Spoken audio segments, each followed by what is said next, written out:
Question: what's the typical response for a clinician who wants to know more about a colleague's skill level?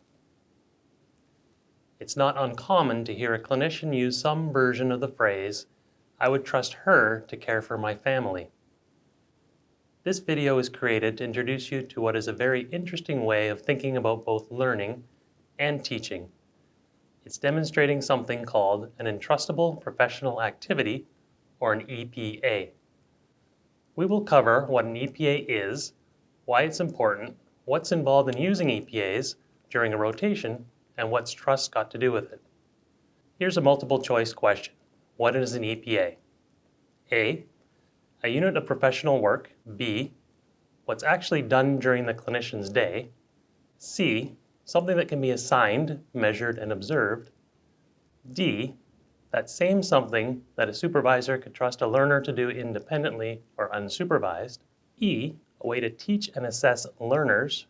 Or F, all of the above. It's no surprise that each of these describes an EPA. Let's review some of the concrete examples. These are some EPAs for plastic surgery. Assessing patients with a traumatic injury relevant to plastic surgery. Managing patients with cutaneous malignancies. Managing patients with burns. And performing reconstruction with local, pedicled, and/or free flaps. Each EPA is a unit of work and outlines something a plastic surgeon actually does. You could also imagine your resident being trusted to function independently for each of these activities, and so an EPA is something on which a learner could both be observed and assessed. Why might an EPA be important in the context of teaching and learning? Two reasons are: 1, confirming progress in performing key tasks of our specialty, and 2, for feedback. First, let's talk about confirming a resident's progress. In CPD, we want to ensure that each resident can competently perform key tasks. By tracking them, our competence committee will have information to confirm who is making progress as expected and to identify early on if someone needs extra support in a given area. Residents are expected to achieve the EPAs by the end of each stage of training, and teachers are to confirm that the EPAs have been achieved.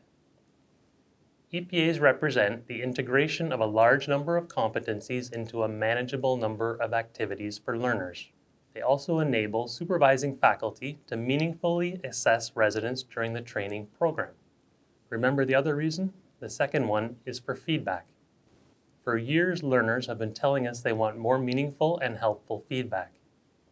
Feedback is one of the most effective ways to support a resident's growth and development. The most specific and meaningful feedback is based on what is directly observed.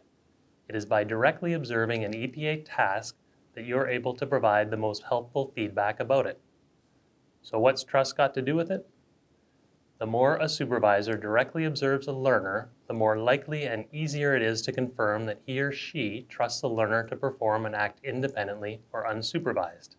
And so, to bring it back to where I began, not just for learners by the end of their training program, but as a general professional goal, shouldn't we all aspire to be a clinician our colleagues would trust to take care of their family members?